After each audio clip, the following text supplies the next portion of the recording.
Okay, so fast facts for structure and function. Fast facts for structure and function. Most of the cardiac muscle of the heart is found in the myocardium. So we're just doing fast facts. Most of the cardiac muscle of the heart is found in the myocardium. Blood returning to the heart from the body organs enters the right atrium through the vena cava. The only vein in the body that transports oxygen-rich blood is the pulmonary vein. The semilunar valves prevent blood from flowing backwards into the ventricles. The term vasoconstriction refers to decreasing the size of the lumen of the blood vessel. Which of the following represents the flow of blood from the heart to the body organs and back to the heart? Arteries to capillaries to veins. Which of the following represents the flow of blood from the heart to the body organs and back to the heart?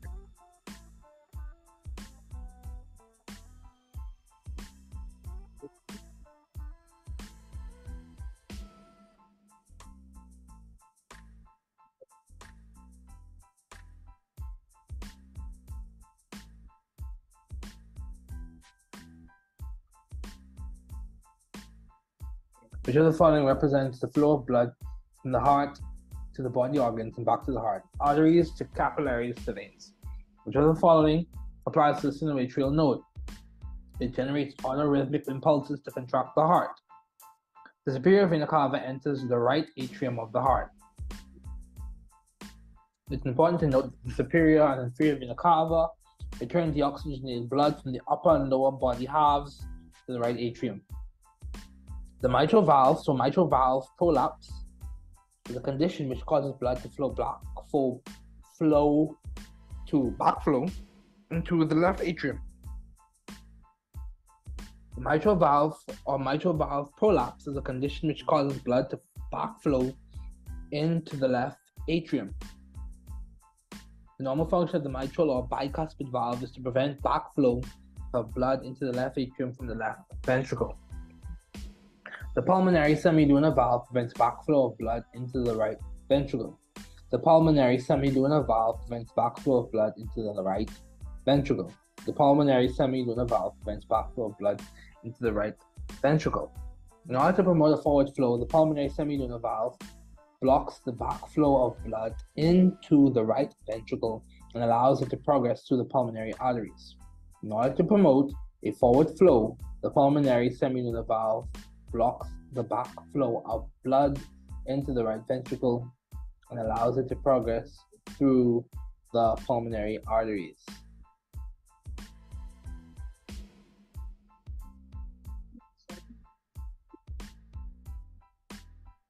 Which of the following contains blood with a relatively high oxygen content? The left ventricle. The left ventricle receives the blood which has been oxygenated in the lungs via the left atrium. Which of the following contains blood with a relatively low oxygen content?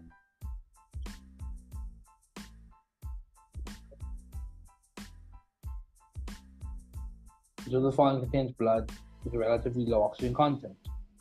It's the pulmonary artery. The pulmonary artery travels from the heart towards the lung to obtain oxygen. The four pulmonary veins return oxygenated blood to the heart. Which term indicates that tissue in the heart has died? Infarction. A myocardial infarction or heart attack occurs from lack of oxygen because of a restricted blood flow, or ischemia. Which term refers to the severe chest pain evident during an attack of myocardial ischemia? Which term refers to the severe chest pain evident during an attack of myocardial ischemia? Angina. So angina is severe pain and is used to refer to angina pectoris or referred pain that occurs whenever the heart has insufficient oxygen.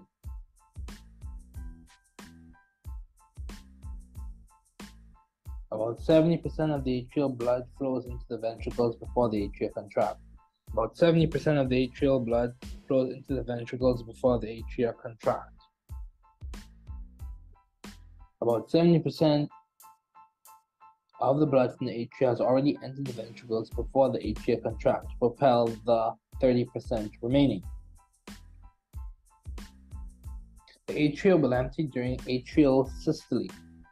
The atria will empty during atrial systole.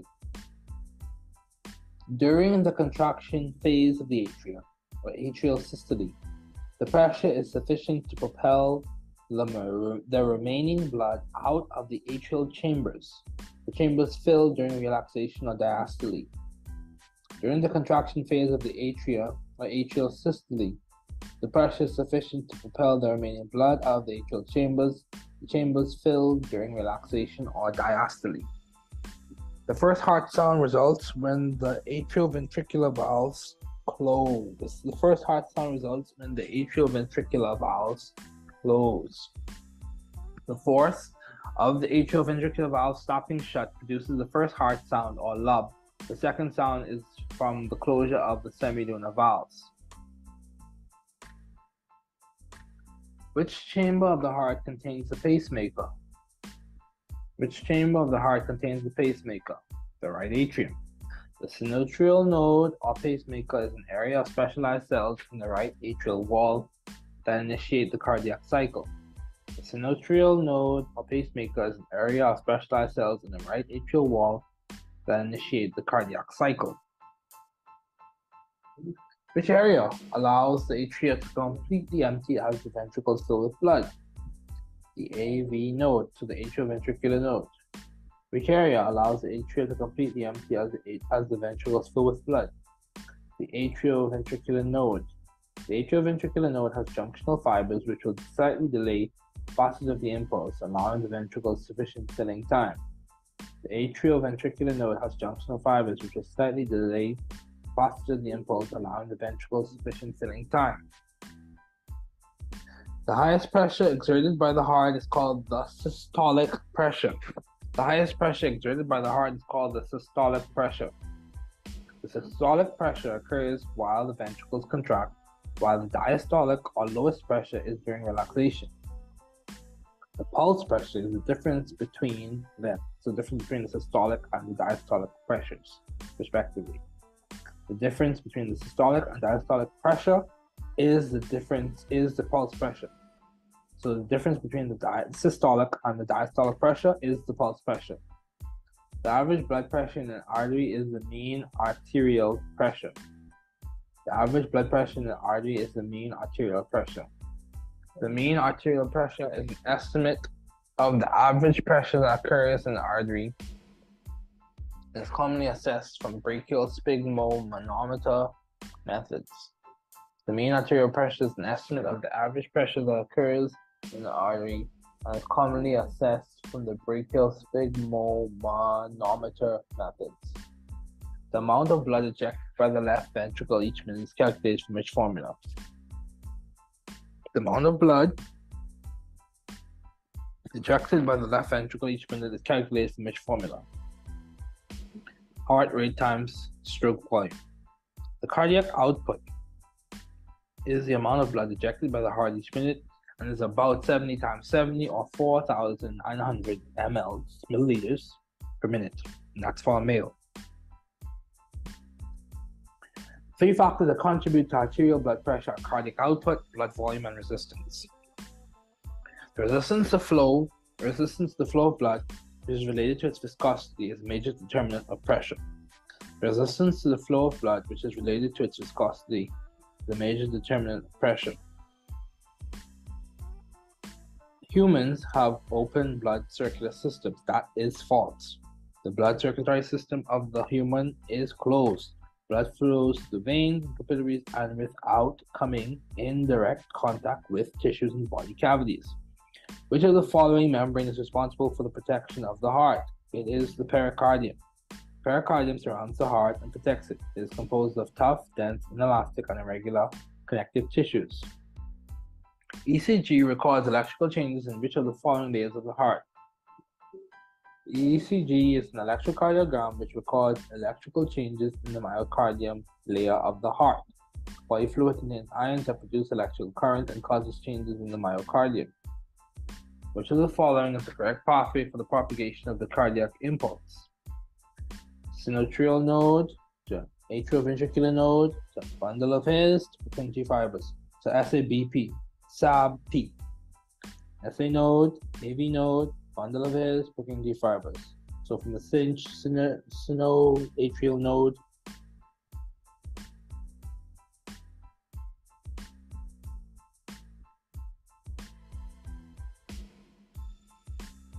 So from the sinoatrial node to the atrioventricular node to the bundle of his to the Purkinje fibers.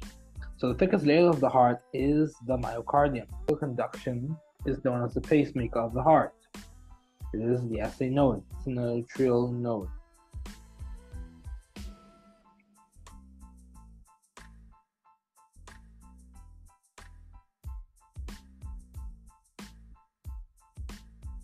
What area of the heart is responsible for the delay of conduction between the atrium and ventricles?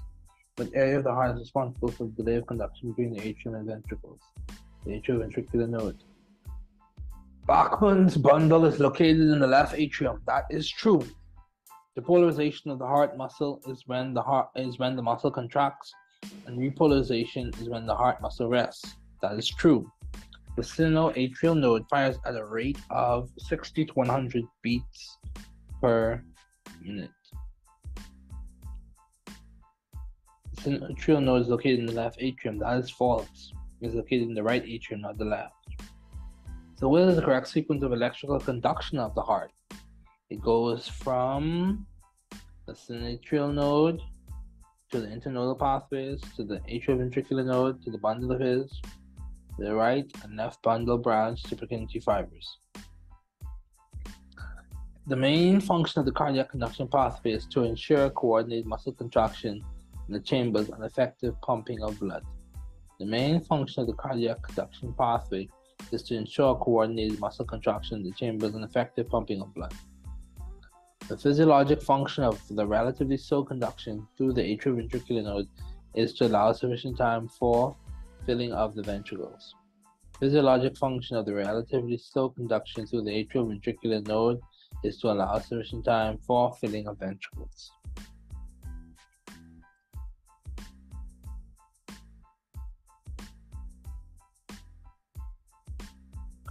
The sinoatrial node is the pacemaker of the heart because of natural leakiness to sodium cations.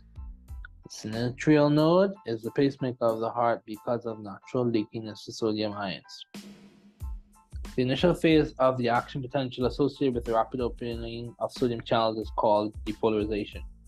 The initial phase of the action potential associated with the rapid opening of sodium channels is called depolarization. When calcium concentrations rises inside the contractile fiber, contraction of muscle occurs. The term that refers to the period when another contraction cannot occur in the muscle is refractory. All of the following are true about repolarization except, so membrane potential returns to resting potential, which is negative 90 millivolts. Repolarization is associated with potassium outflow, so both those statements are true. The one that is not true is it occurs before the plateau phase of the action potential. The long refractory period characteristic of cardiac muscle contributes to all of the following except tetanus, sustained muscle contraction. The long refractory period characteristic of cardiac muscle contributes to all of the following except tetanus, so that's sustained muscle contraction. So long refractory period characteristic of cardiac muscle contributes to allowing cardiac muscle to relax before contracting again.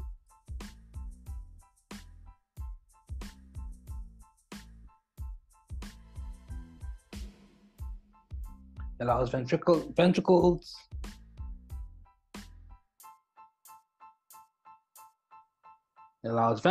to fill with blood during relaxation. It promotes effective blood flow to the body. So the long refractory period characteristic of cardiac muscle contributes to allowing cardiac muscle to relax before contracting again. It contributes to allowing ventricles to fill with blood during relaxation, and it contributes to promoting effective blood flow to the body.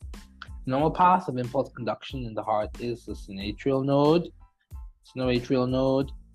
AV node, AV bundle branches, Purkinje fibers. So S, sinoatrial node, A, AV node, A, AV bundle, B, bundle branches, P, Purkinje fibers. So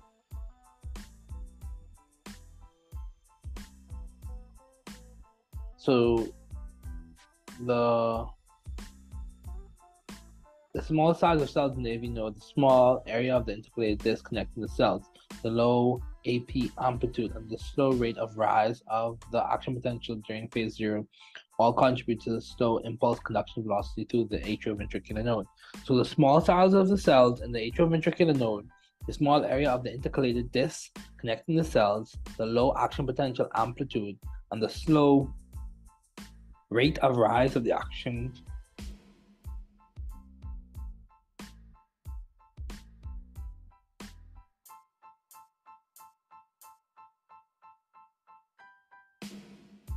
slow rate of rise of the action potential during phase 0 all contribute to the slow impulse conduction velocity through the atrioventricular node. Also, increased potassium permeability and potassium efflux are responsible for repolarization of myocardial cells during phase 3. During phase 2, the plateau phase, the slow calcium channels have opened and calcium is entering the cell. Calcium entry is balanced by potassium efflux and the membrane potential remains relatively constant. So which phases of myocardial action potential is characterized primarily by calcium entry via voltage-gated L-type calcium channels, and that is phase 2. So which phases of myocardial action potential shown below characterized primarily by calcium entry via voltage-gated L-type calcium channels, that is phase 2. Which of the phases of the myocardial action potential shown below will be characterized by increased potassium permeability, potassium efflux through delayed rectifier potassium channels, that is phase 3. So its action potential conduction velocity is in the atrioventricular node. Which of the phases of the myocardial action potential shown below corresponds to rapid sodium entry, the voltage-gated fast sodium channels, that is phase 0. The rapid upstroke of phase 0 is due to rapid sodium movement down a strong electrochemical gradient following the opening of the fast sodium channels. Which of the phases of the myocardial action potential shown below is associated with the transient outward potassium current? The transient outward movement of potassium coupled with the closure of the fast sodium channels is responsible for the rapid but short-lived repolarization represented by phase 1. Sympathetic stimulation of ventricle myocardium by norepinephrine acting on beta-1 adrenergic receptors would cause an increase in which of the following? Sympathetic stimulation of ventricular myocardium by norepinephrine acting on beta-1 adrenergic receptors would cause an increase in which of the following? So they cause an increase in phosphodiesterase activity, intercellular cyclic AMP, so cyclic adenosine monophosphate concentration, sacroiliacal calcium conduction through L-type calcium channels, and sacroiliacal potassium production through ATP that linked potassium channels. So beta-1 stimulation of the myocardium will cause increased adenocyclase activity, increased cyclic AMP concentration, increased protein kinase A activity, increased membrane calcium conductance, and increased calcium reuptake, all resulting in a stronger but shorter ventricular contraction. So what causes self-excitation, spontaneous generation of action potentials of the synovial node? It is the slow sodium cation influx through non-inactivating sodium channels.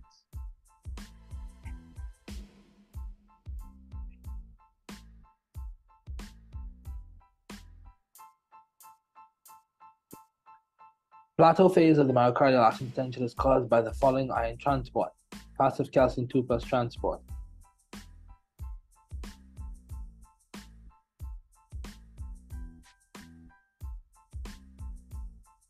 Plateau phase of myocardial action potential is caused by the following ion transport: passive calcium 2+ ion transport. The autonomic excitation of the heart is contributed to a special type of ion channels found in the membranes of pacemaker cells. The autonomic excitation of the heart is contributed to special types of ion channels found in the membranes of pacemaker cells. So which of the following ions are responsible for the final repolarization phase of myocardial cells? It is potassium cation efflux. The approximate value of the resting potential of the cardiac muscle cells is -90 millivolts. The action potential of the antiarrhythmic pharmaceutical verapamil is related to the blockage of calcium 2+ influx. The action of the antiarrhythmic pharmaceutical verapamil is related to the blockage of calcium 2+ influx.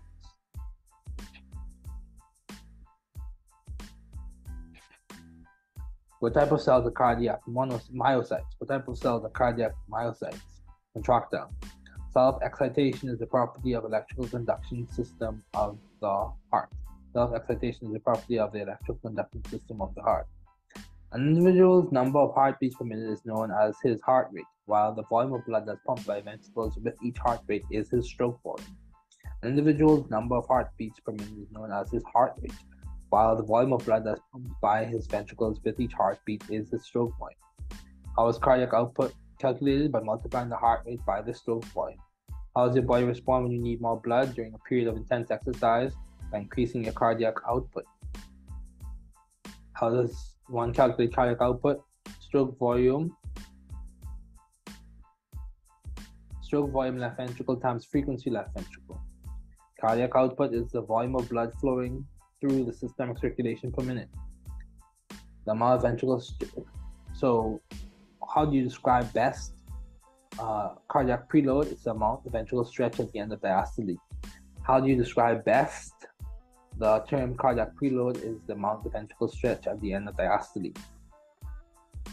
So cardiac preload is the amount the ventricle stretch at the end of diastole, the filling or relaxation phase of the heart. So the statement that best describes cardiac afterload, it's the pressure the ventricles must work against to open the semilunar valves so blood can be pumped out of the heart. The cardiac afterload is the pressure the ventricles must work against to pump blood out of the heart by opening up the semilunar valves. So it's the pressure the ventricles must overcome to open semilunar valves to push blood out of the heart. What two factors are used to calculate cardiac output is heart rate and stroke volume. Cardiac output is calculated by taking the heart rate and multiplying it by the stroke volume. Cardiac output equals heart rate times stroke volume. A patient with hypovolemic shock is given IV fluids. IV fluids will help increase cardiac output by increasing preload. IV fluids will increase venous return to the heart. This will increase the amount of fluid that will fill the ventricles at the end of diastole, hence increasing preload and increasing cardiac output. Stroke volume is the amount of blood pumped by the left ventricle with each beat. Stroke volume is the amount of blood pumped by the left ventricle with each beat. Stroke volume is the amount of blood pumped by the left ventricle with each beat. Stroke volume plays an important part in cardiac output. Select all the factors below that influence stroke volume: preload, contractility, afterload. Stroke volume plays an important part in cardiac output. Select all the factors that influence stroke volume: preload, contractility, afterload. The answers B, C, and D. Preload, afterload, and contractility all have a role in influencing stroke volume. Which treatments would decrease cardiac preload? Nitroglycerin and furosemide. Nitroglycerin is a vasodilator that will dilate vesicles, which will decrease venous return to the heart. This will decrease preload. Furosemide is a diuretic which will remove extra fluid from the body via the kidneys. So decrease venous return to the heart and decrease preload. An IV fluid bolus and norepinephrine vasoconstrictor will increase venous return to the heart and increase preload. Nitroglycerin is a vasodilator that will dilate vessels, which will decrease venous return to the heart, and this will decrease preload. Furosemide is a diuretic which will remove extra fluid from the body via the kidneys. This will decrease venous return to the heart and decrease preload. An IV fluid bolus and norepinephrine vasoconstrictor will increase venous return to the heart and decrease preload. The patient has a blood pressure of 220 over 140. The physician prescribes a vasodilator. This medication will decrease the patient's blood pressure and decrease cardiac afterload. The patient has a high systemic vascular resistance. The patient has a high systemic vascular resistance, as evidenced by the patient's blood. There is vasoconstriction. This is resulting in a high blood pressure. Therefore, right now, the cardiac afterload is high because the ventricle must overcome this high pressure in order to pump blood out of the heart. If a vasodilator is given, it will decrease the blood pressure, hence the systemic vascular resistance, and this will decrease the cardiac afterload. The amount of the pressure the ventricle must pump against will decrease. Cardiac afterload decrease because the blood pressure will go down, hence the systemic vascular resistance. One more time.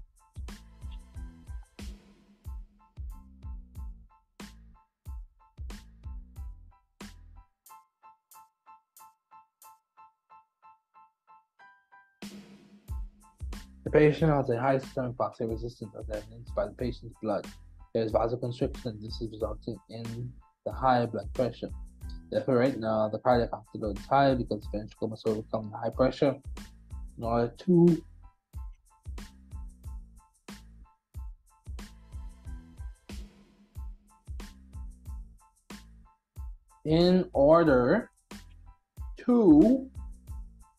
so the patient has high systemic vascular resistance, and this is the patient has high systemic vascular resistance. This is a patient with a blood pressure of 220 over 140.